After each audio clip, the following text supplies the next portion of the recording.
બોટાદ શહેરમાં વરસાદ બાદ મુખ્ય રસ્તાઓ પર ખાડા પડી ગયા છે, જેના કારણે વાહન ચાલકો હેરાન થયા।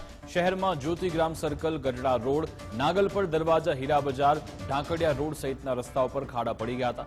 રોડ રસ્તા પર ખાડા જોતા એવું લાગી રહ્યું છે કે જાણે કે રોડ પર ખાડા છે કે પછી ખાડામાં રોડ, તે સવાલ લોકો ઉઠાવી રહ્યા છે। ત્યારે આ ખખડધજ રસ્તાઓનું તાત્કાલિક રિપેરિંગ થાય તેવી લોકોની માંગ છે।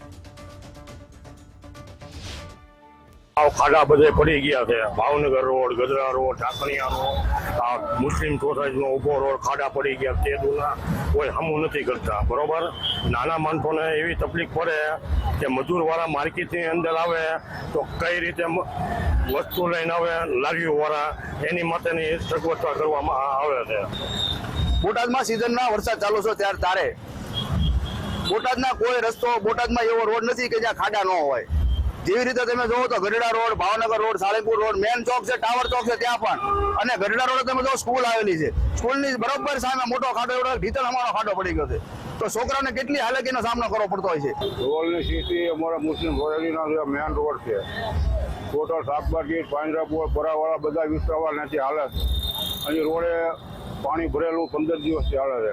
3-4 મસ્જિદો છે, દરેક માણસ, ઇન્સાન, મરદ औरत બધા પાણીમાં પગ દઈને ચાલે છે। અવારનવાર નગરપાલિકામાં રજૂઆત કરેલી છે, પણ કોઈ ખાડા પૂરતું નથી અને પાણીનો નિકાલ કરતું નથી। રોડ રસ્તાની સ્થિતિ તો વાત જ જવા દો સાહેબ, એવી છે રોડ રસ્તાની, કંટાળી જેવી છે વાહન હાકી હાકીને। વિસ્તારમાં તો મેન ઢાંકણિયા રોડ, પછી બીજો તુરખા રોડ અને ગઢડા રોડ, આ 3 રસ્તાનો તો બહુ જ હાલત વિસ્માર છે।